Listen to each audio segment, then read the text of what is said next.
আপনাদেরকে মনে করিয়ে দিতে চাই, একই সাথে যারা উপদেষ্টা রয়েছেন, আজকে আমরা অনেক উপদেষ্টাদেরকে দেখেছি খুনিদেরকে পুনর্বাসন করার বক্তব্য দিতে।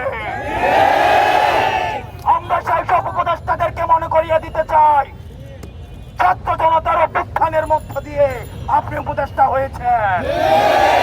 সুতরাং তখন কোন বক্তব্য দিবেন, আপনার সামনে যেন 5ই আগস্টের গণভবনের চিত্রটা মাথায় থাকে, আপনার সামনে যেন 5ই আগস্টের পার্লামেন্টের চিত্রটা মাথায় থাকে।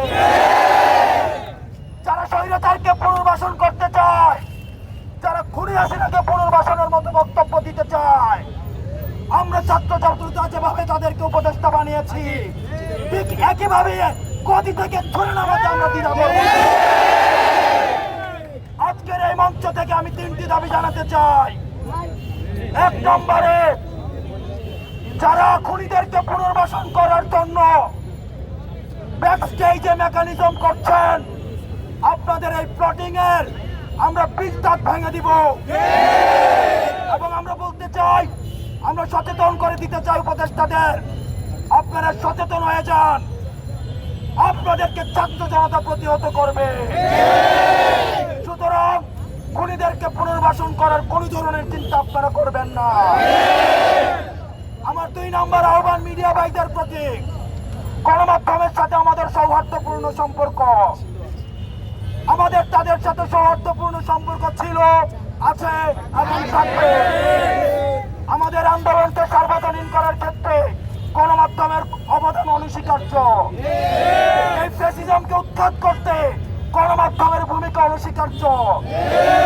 কিন্তু আমরা দেখতে পাচ্ছি কিছু কিছু গণমাধ্যম খুনিদের পুনর্বাসনের ষড়যন্ত্র লিপ্ত হচ্ছে। আমরা আপনাদেরকে হুঁশিয়ার করে দিতে চাই, আমরা আপনাদেরকে আহ্বান করতে চাই, আপনারা জনতার কাতারে নেমে আসুন। অথবা দেখা যাবে অনেক গণমাধ্যম কর্মীরা শেষ দিকে এসে তাদের ঘুমের মধ্যে তাদের যে মাইকটি থাকে সেখানে তারা নেমপ্লেটটা লাগিয়ে জনতার কাতারে নেমে আসতে পারেনি। সুতরাং আপনাদের জন্য সেই ভবিষ্যৎ না হয়। সর্বশেষ বলতে চাই, আন্তর্জাতিক অপরাধ ট্রাইব্যুনালে খুনি হাসিনাকে প্রধান আসামি করে এবং অন্যান্য যারা তার সহযোগী ছিল, এই ফ্যাসিজমের যারা ফুল সোলজার ছিল, তাদেরকে আসামি করে এই অন্তর্বর্তীকালীন সরকারের কাছে আমরা দাবি করছি, খুনি হাসিনাকে আসামি করে আন্তর্জাতিক অপরাধ ট্রাইব্যুনালে মামলা দায়ের করতে হবে। রক্তের দাগ এখনো শুকায় না, বাতাসে রক্তের গন্ধ এখনো যায় না, মেডিকেল আহতরা কাঁপছে।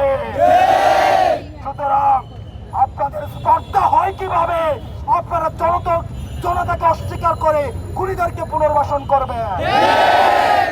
সর্বশেষ যারা শিক্ষার্থী এখানে রয়েছেন, আমরা আপনাদেরকে বলতে চাই, ক্যাম্পাসে ছাত্রলীগের চলে আসা দখলদারিত্বের যে রাজনীতি, হল দখলের রাজনীতি, ক্লাসরুমের যে রাজনীতি, স্বৈরাচারকে ফুট সোলজার হিসাবে পালন করার যে রাজনীতি, এই রাজনীতি ক্যাম্পাসে পুনর্বাসন আর কোনোদিন হবে না, দলের মধ্য দিয়েই হবে না। আমাদের এখন বিক্ষোভ মিছিল আমাদের এই রাজু ভাস্কর্য থেকে শুরু হবে।